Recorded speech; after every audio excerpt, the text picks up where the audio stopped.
Some kinds of continued and remittent fevers, page number 381. Some kinds of continued and remittent fever. The actual number of genera and species of sporadic and epidemic fever is probably much greater than is written down in the works on pathology and nosology. But we are Arthangana for the fevers from now.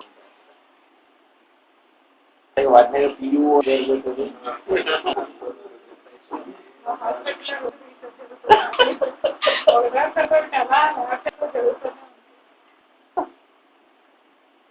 Indeed, the barbaric diseases that act on the human body are so numerous, their intensity and duration of action so various, that the diseases they give rise to must present a great variety. Although the great epidemics have been more frequently described than the small ones, the sporadic diseases, still these diseases, which present such very different characters, have been confounded under the same name, so that I may be permitted to inquire. They are not quite.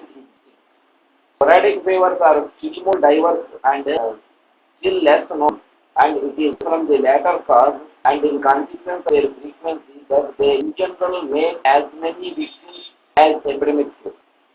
Sporadic fevers are no doubt more difficult to describe than the latter, for the fewer the number of observations, more difficulty is to deduce from them a specific character. The following facts, imperfect though they be, may however serve as a contribution to the study of these rivers. 1. In January of this year, a kind of sporadic fever, apparently more of a continued than a character, at least in the first stages, prevailed among the children. In spite of the heat of skin, patients experienced continual rigors and great lassitude. The memory was impaired. The respiration was excessively sharp and osmotic. Some of them had a troublesome cough. Urine was high-colored and sometimes deposited a red pigment. There was scarcely any trace of gastrointestinal derangement. There was an evacuation of the bowels every day, almost quite regularly. The brow was covered with cold sweat. So, motion trouble ఉందంటే లేదు motion అవుతుంది పెద్దగా respiratory problems ఎక్కువగా లేవు high coloured fever కొద్దిమందికి మాత్రం cough వస్తుంది బాగా evacuate remedy to weaken the patients without producing any amelioration. Sympana bark also produced an injurious effect. The younger the children, the worse was the disease. Many sank beneath it. Still, those in whom continued fever no longer presented towards the last marked interest. A few grains of arnica root produced a rapid change.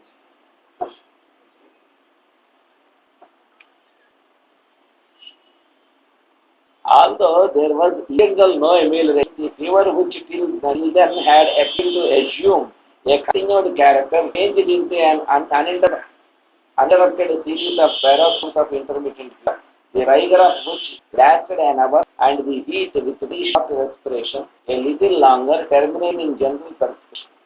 On the cessation of the perspiration, the rigor presented itself anew, so this state continued day and night. On the other hand, the sharpness of the stages, and on the other the congested state of the chest, the dyspnea with suffocation cough contraindicated the employment of syncona. Continued recover repeat out China Vader, the contraindication of Vader. They igniters beam, on the contrary, produced the effects that were truly surprising. They gave it in large doses in 12 hours. To children of 9 months to 3 years of age, from half to 2/3 of a grain, to those between 4 to 6 years, from 1 grain to 1.5 grain, those between 7 to 2 years, from 2 to 3 grains. In general, this appears to be more suitable than syncona and intermittent fevers, characterized chiefly by a long duration of the heat. The fever continued at the end of 2 or 3 days without leaving any trace or any. The fever terminated at the end of 2 or 3 days without leaving any traces or any. Ignatia also removed completely or nearly so dyspnea and suffocate cough in those that presented.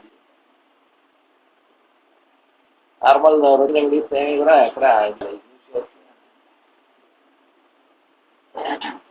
in commencement of March of the same year, many children born among this were attacked by a fever which also affected adults, though to a much less extent. In addition to the actual paroxysms, I noted the following symptoms: tension and pressure in forehead, the above the orbit on one side, extend in severe cases to below the parietal region, pressure at the stomach as from a beat, tension at the scorpicular orbit, and while tensive pains colic around the nail accompanied by clay-colored diarrhea, the stools being very thick, or by constipation alternating with peptide platter, constant coldness of limbs without rigor, humor with morose, disagreeable, rapid emaciation without great debility, absence of signs of derangement of the bile and of other impurities in the first passages, at least in the stomach, tongue clean, moist, rarely with a somewhat whitish fur, taste in the mouth, natural, sometimes sour, feeling of tension over the body, pupil slightly contracting, not dilating dark. At noon, precisely, the paroxysms were always renewed with a very distinct rigor, lassitude, somnolence, stupor, and lastly the cheeks burning, but without thirst. Even when the fits were not very severe, the patients felt unquenchable and unbearable aversion for all kinds of it. Exactly at midnight, a slight attack similar character made its appearance.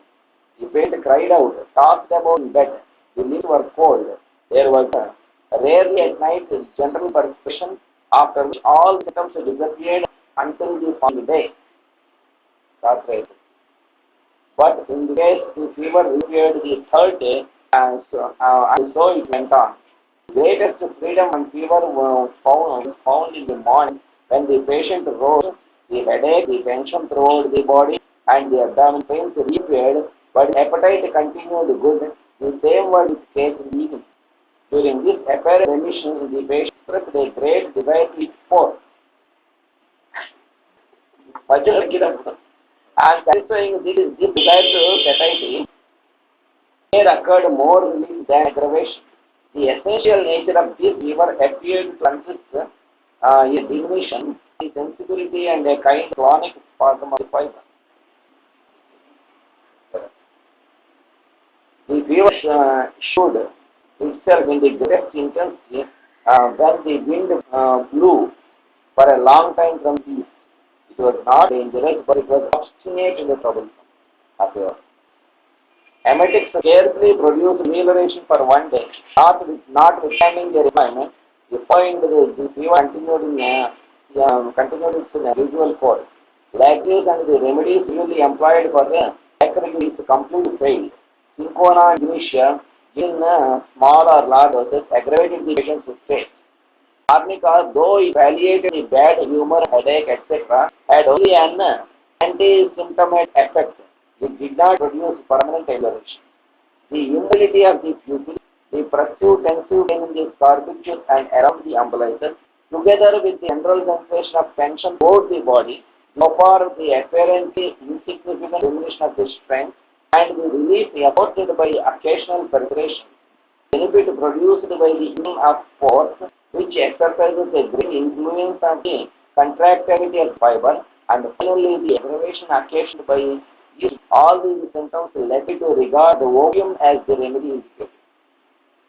The fatigue stools and batters, while to continued in normal state, contraindicated its employment, and the less as the grey color of the evacuations displayed a osmotic state of the equatorial biliary ducts. I accordingly give this remedy in the morning before sleep in the dose of 1/5 of a grain to an infant of 5 weeks. 3/10 of a grain to one of 7 and another of 8 years. 7/20th of grain to 1 to 10 years. I took myself half a grain. This symptom disappeared completely in course of day. 12 hours afterwards in the evening, I gave a still weaker dose and did not return either the following day or on any subsequent day. constitution likewise received. The patients were cured.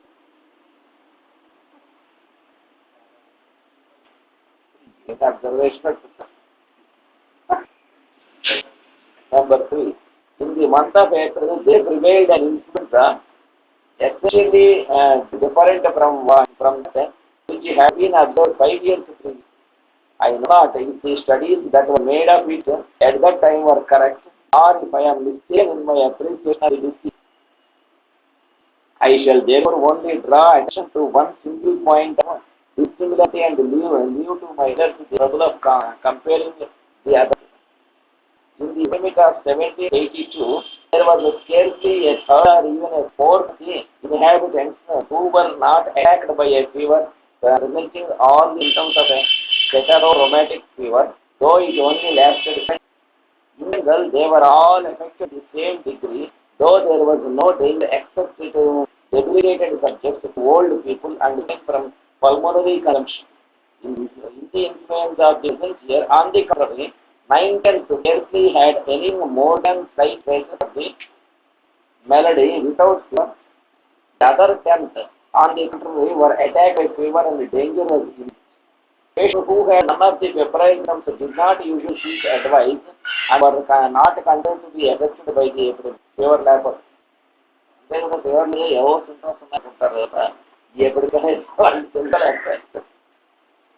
it was difficult to observe them.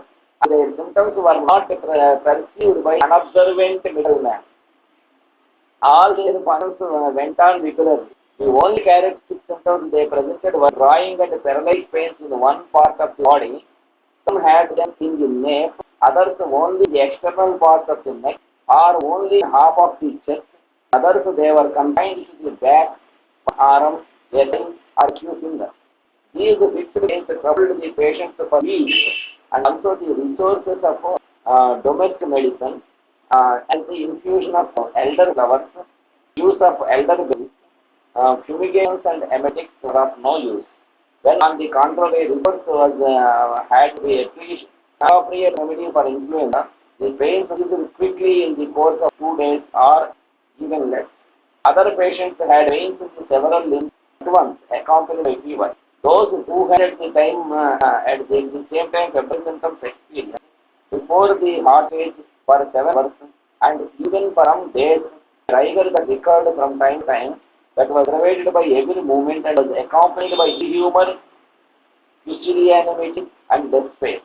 The patients complained at the same time of weight and dullness, symptoms which they did not consider as headache, and the difficulty of swallowing, which one showed itself on the external parts of the neck and nape, or which changed into the insufferable tension that did not permit the slightest motion of the neck and was aggravated by depression.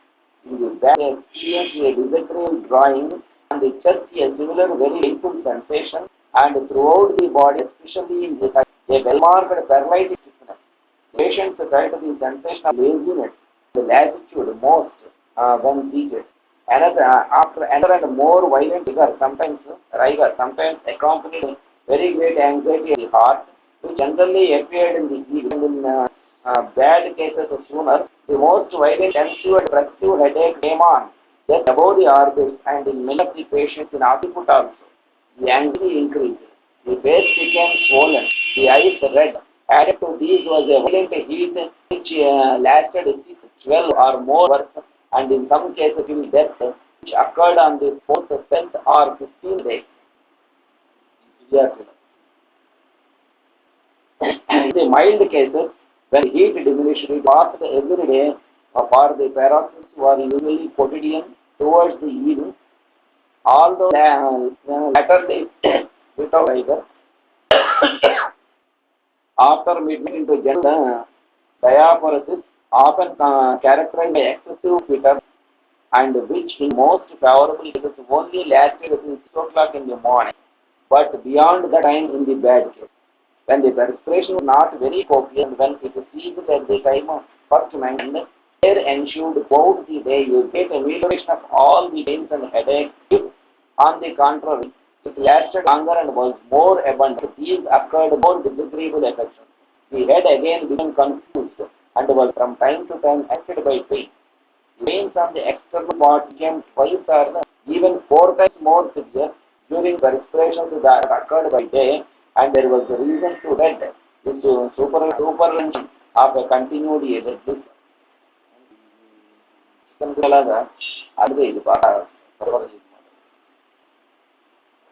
the first days, there was obstinate constipation.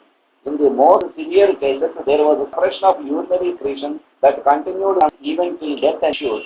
In these cases, there was no perspiration during the greatest severity of the heat of the body, and there occurred delirium and thought premonitory symptoms of approaching death. In the most horrible circumstances, the day following the first febrile heat, the urine small in quantity was of greenish black color, opaque, passing the following days until the recovery was complete into green and rich green. In the worst cases, the tongue was dry and brown to its very point, or when it was slightly moist, it was drawn or covered by a black coating, and it was yellow in the less severe case. Notwithstanding the dryness of the tongue, the thirst was not great, and the patient generally expressed a wish for acidulated drinks, rarely for cool water. When remittent cause ensued, they asked for beer. When remittent ensued, they asked for beer. In the modest cases, they felt a bitter taste on their tongue. In less favorable circumstances, this taste was very disagreeable. It was not present at all in those cases presented to the most dangerous character. And all alleged that perceived the natural taste of a solid liquid, though it excited greatest repugnance in them. The first stools were black, afterwards they became a greenish brown color. After a constipated state of the bowel had lasted several days, there generally occurred a diarrhea similar to that attending colic with aggravation of symptoms. In the bad case, there was a sleeplessness that lasted until death took place. Nothing approaching sleep was observed except a sort of drowsiness that lasted a few minutes with delirium and thought. ఆ పని సేపు కూడా అది drowsiness delirium thought of head. As disease diminished, the patient got some sleep before night. But even in the most favorable circumstances, it only lasted until 3 o'clock. The most troublesome symptoms were rejection of the space, stiffness, drawing of pensive pains in the external parts, especially the tendinous and membranous aponeurosis, as it seemed, and in periodium of the affected parts, weight in the head, alternating with the pensive drawing and pressing headache, and loss of memory. The cataract infection seemed to betray pain and irritation of the sensitive fiber. Coryza, properly so called, never occurred.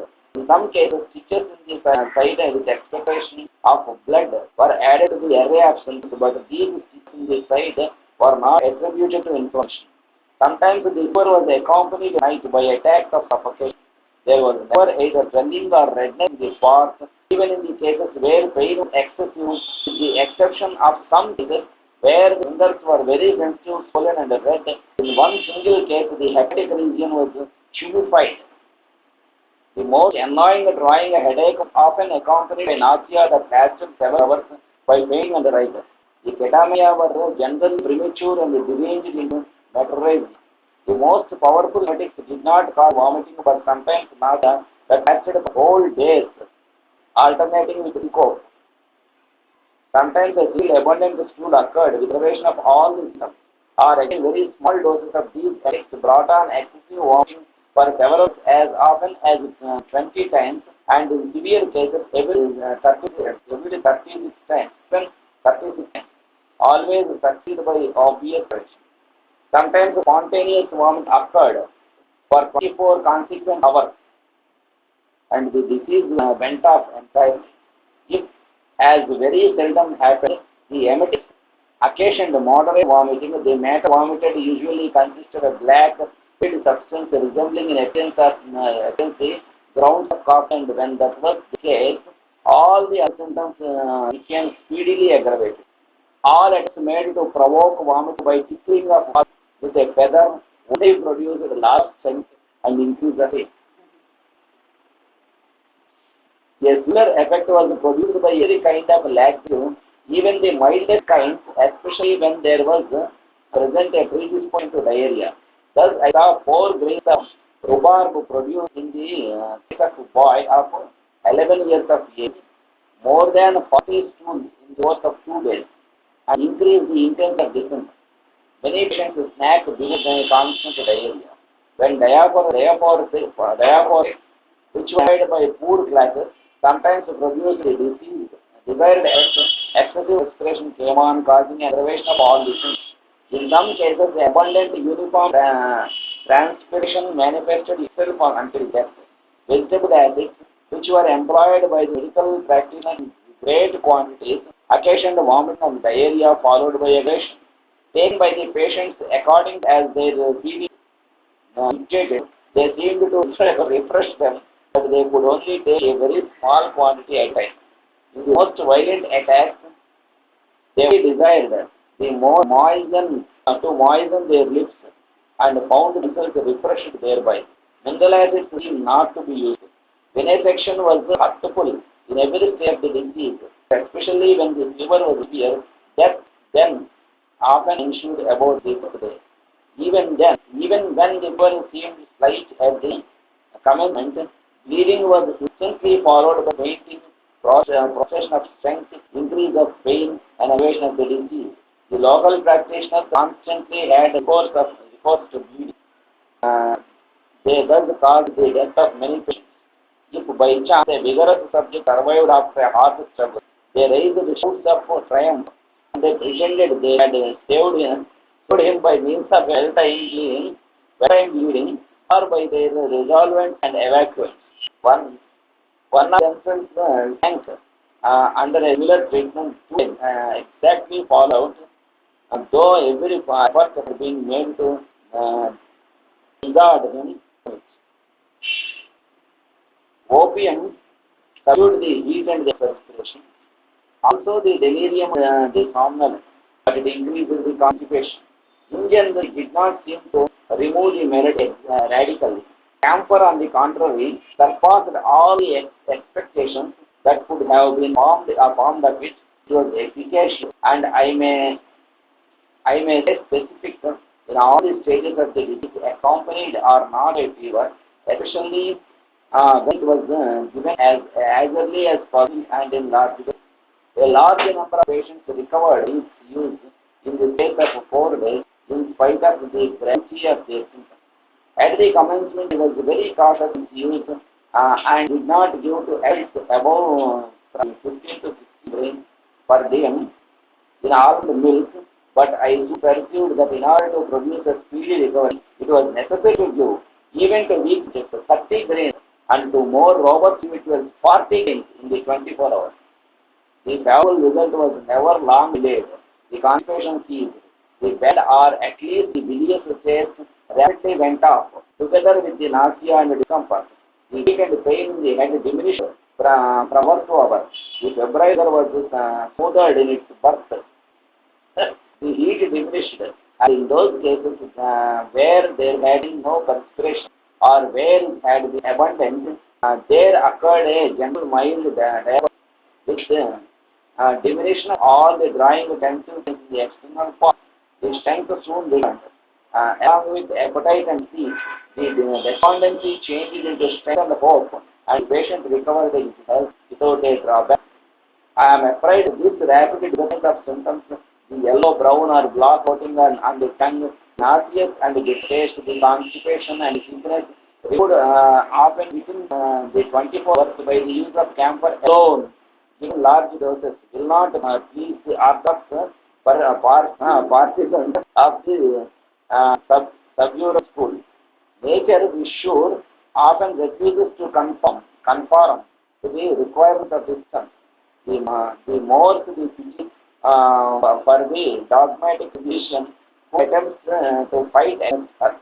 They had been summoned in time, and the disease, in spite of the gravity of commencement, had radically disappeared at the end of 4 days or 6 at the most. There did not remain a single morbid symptom, not even lactic. Therefore, a nervous state of great spirit would not be consumed during the first day. for the loss of her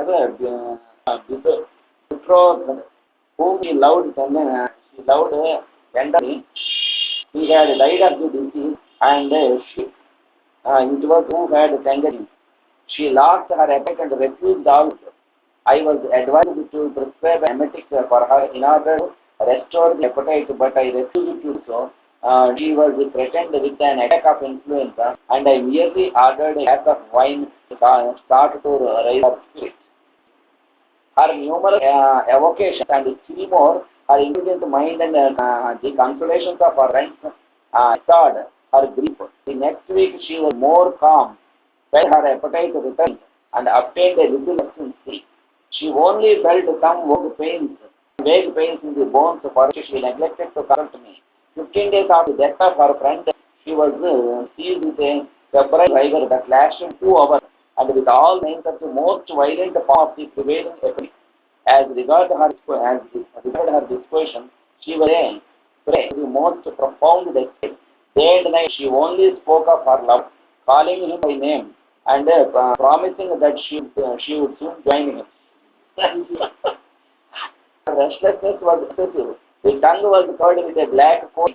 She had disagreeable occasions, bitter taste in the mouth, the heat, the pains in the neck and limbs, the white headache filled me with well-grounded apprehensions as to the result. I prescribed from 15 to 18 grains of camphor the first 2 days, and an emetic in consequence of the persistence of the irritations and the bitter taste. The only effect of the emetic had was to cause nausea. She lasted 12 hours. The first dose of camphor was given to remove poison, and then she had a slight vomiting of mucus. Still she felt no relief, and everything seemed to prognosticate a fatal permission. She spoke of nothing but her lover. Her whole day was burning. The face puffed. The pulse was rusty. 30 grains of camphor given within 24 hours produced a slight moisture of the skin and diminished the heat and bitter taste of the mouth. The following day she had 36 grains, and the day after the party she slept quietly, spoke no more about the disease, felt consoled, and regained her courage. She got up and accepted that she felt nothing now except little or no pain in the leg and limbs, and she asked for something to eat.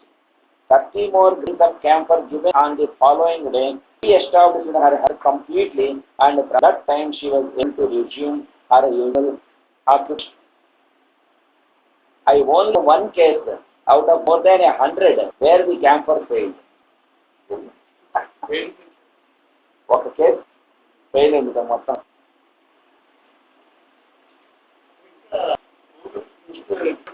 అంటే అప్పుడే ఆయన కనుక్క రోజుల్లో అదే అప్పుడే కనుక్కున్న రోజుల్లో అనమాట.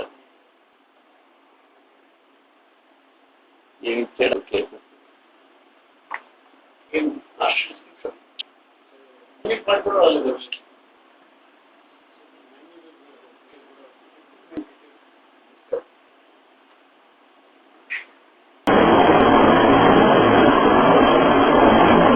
Cancer, on the contrary, surpassed all the expectations that could have been formed of it. Stages of the disease accompanied or not by fever, especially when it was given as early as possible and in large doses. A large number of patients recovered by its use in the space of 4 days in spite of the gravity of their symptoms. At the commencement, I was very cautious in its use and did not give to adults above from 15 to 16 grains per day in almond milk. But I soon perceived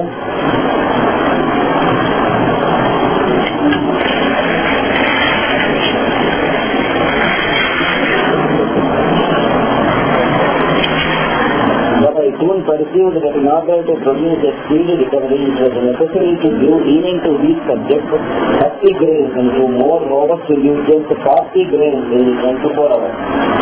The favorable result was never long delayed. The constipation ceased. The bad or at least the bilious taste rapidly went off together with the nausea and discomfort. The weight and the pain in the head diminished from hour to hour. The febrile rigor was smoothed in its birth. The heat diminished, and in those cases where there had been no perspiration or where it had been abundant, there occurred a general mild diaphoresis with diminution of all the drying tense pains in the external part.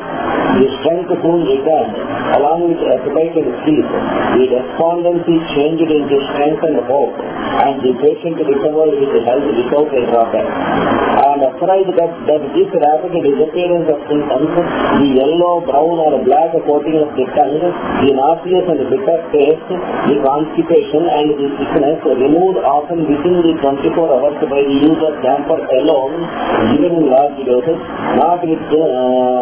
will not please the orthodox partisans of the cerebral school. Nature, to be sure, often refuses to conform to the requirements of the system. The more the pity for the dogmatic physician who attempts to fight against her. When I had been summoned in time, and the disease, in spite of the gravity of its commencement, had radically disappeared at its end of 4 days or 6 at the most, there did not remain a single morbid symptom, not even lassitude.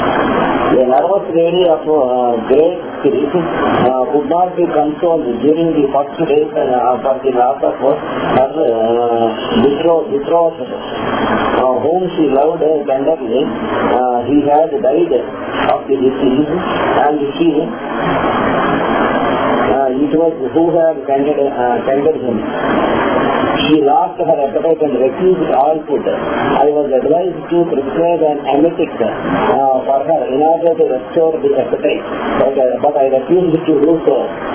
She was threatened with an attack of influenza, and I immediately ordered a glass of wine and sought to raise her spirits.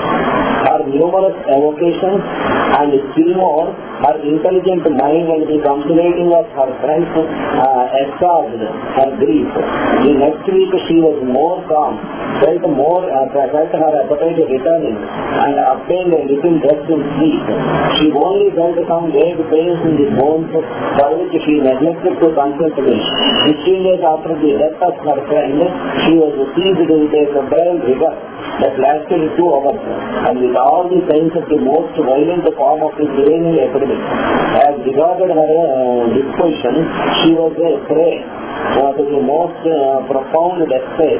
Day and night she only spoke of her lover, calling him by name and promising that she would soon join him. Her restlessness was excessive. The tongue was covered with a black coating. She had disagreeable erection with bitter taste in the mouth. The heat, the pains in the neck and limbs, the violent headache, filled me with a great grounded apprehensions as to the result. I prescribed from 15 to 18 grains of camphor the first 2 days, and as an emetic, in consequence of the persistence of the erections and the bitter taste. The only effect the emetic had was to cause nausea, which lasted several hours. A fresh dose of camphor was given to remove this spasm, and then she had a slight vomiting of mucus. Still she felt no relief, and everything seemed to prognosticate a fatal termination.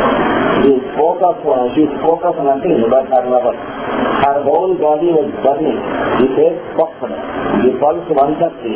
30 grains of camphor given within the 24 hours produced the slightest moisture of the skin and diminished the heat and the bitter taste of the mouth. The following day she got 36 grains and the day after 40. She kept quietly, spoke no more about the disease, felt consoled and regained her courage. She got up and accepted that she felt nothing now except little or no pain in the head and limbs, and she asked for something to eat. 30 more grains of camphor given on the 2 following days. She established her health completely, and from that time she was able to resume her usual occupation. Camphor. అంటే ఆ కేవలం document చేస్తూ మొత్తం ఈ రకాలుగా mental condition అన్ని క్యాంపర్కు దగ్గర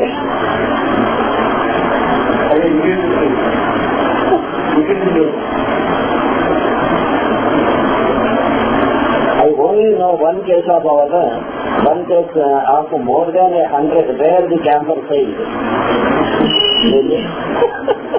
A lady of her rank, very hysterical, subject to hysteria from her youth, has been attacked by influenza. She has taken, with good effect, 20 grains of camphor in the 24 hours, and I prescribed her 15 more to be taken in the space of 24 hours, against some inconveniences that remained. She immediately experienced profuse perspiration, which in the course of 16 hours increased to a very violent degree, with intense heat, faintness and anxiety. The state of the patient was very serious, but half a grain of opium allayed the anxiety, heat and sweat in less than an hour. I prescribed it anew in much larger doses with much success, and the cure was complete. Okay. The nature of the influenza, which generally goes on to copious evacuation, and on the other hand sometimes to an excessive suppression of the evacuation, in this case resisted its own specific, probably in consequence of having undergone a modification from the hysterical constitution of the patient.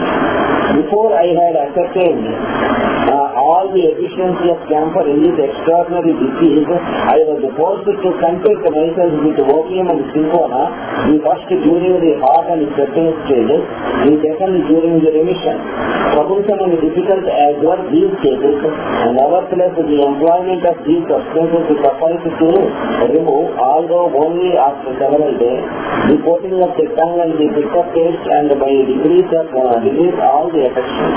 But after it had been subdued, the convalescent could no longer bear the bark.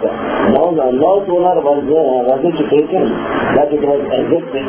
In the epidemic of 1782, I find among the large number of remedies employed by physicians, camphor mentioned incidentally, but no effect superior to that of the other therapeutic agents is attributed to it. This last influenza, in common with all others, as I have had opportunities of convincing myself, presents a characteristic features the power of affecting indiscriminately all persons, whatever their constitution may be, a power which the plague of the living scarcely possesses in such a high degree. Most epidemic diseases attack chiefly persons in good health, but there are persons affected with chronic diseases, among which I may merely mention severe nervous affections and mental alienation, who are not affected by them, or if so, the old affection is suspended in its course and the new one takes the position of the system, or finally this happens tolerably often, the first is cured by the second. It is not so with influenza. Not only does it attack discriminately all individuals affected with chronic maladies, but it complicates itself with them and aggravates them. It is when it remains latent itself that it stirs up and aggravates any ancient disease which may perhaps have slumbered for a long time, and the chronic symptoms thus aggravated no longer yield to the remedies formerly employed with success against them, but only to the specific for the influenza. It reproduces deafness, ophthalmia, cough, asthma, pains in various parts, especially in the chest, head, viscera or limbs, ancient spasms, hypochondriasis, melancholia, all those sufferings that had long been cured. The epidemic constitution and the presence of a few of the symptoms of the influenza alone lead us to recognize the existence of influenza masked by these chronic maladies.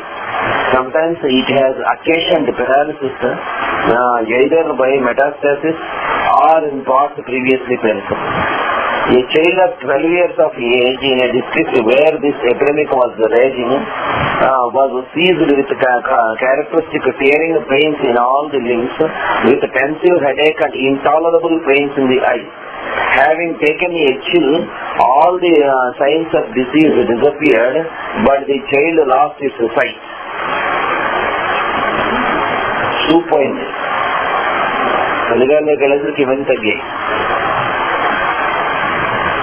The pupils were much dilated and unaffected by the strongest light. The employment of 15 grains of camphor daily continued for a fortnight, rapidly restored his vision without the employment of any other remedy. About the same time, in the mother of this child, there was reproduced a melancholia with despair and a tendency to suicide, a disease which had disappeared several years previously. Besides the conceived pains in the head and anxiety in the precordial region, she complained of drawing pains in the limbs. Of all the remedies given, camphor chiefly contributed to her cure. ఏ symptoms cure చేస్తున్నాడు camphor తో, ornament ఉంటుందో సరే camphor తో cure చేస్తున్నాడు. A month after the termination of the epidemic, అంటే ముందు epidemic ఉంది క్యాంపర్ క్యూర్ చేస్తారు కదా, ఆ ఎఫెక్ట్ అయిన వాళ్ళలో వచ్చిన సింటమ్స్ లో కూడా. A month after the termination of the epidemic, there was observed a chronic remission of this fever having a sporadic character. It has this peculiarity that the pains experienced by individuals in whom convalescence had set in after the influenza recurred either without fever or accompanied by a kind of intermittent fever with quotidian or tertian type. The great latitude, the prostration, the faintness and the sweat characteristic of influenza were entirely abating.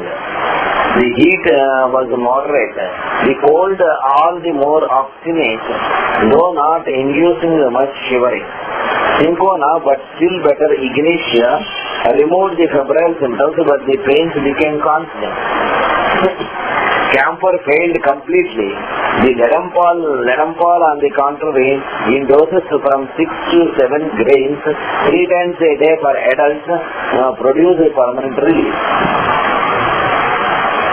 ఈ acute conditions పోయిన వాళ్ళు chronic గా అవి ఉండిపోయినటువంటి వాళ్ళలో లెడంపాల్ ఇస్తే అప్పుడు chicken గునియాలాగా ఉన్నాయి ఇవన్నీ.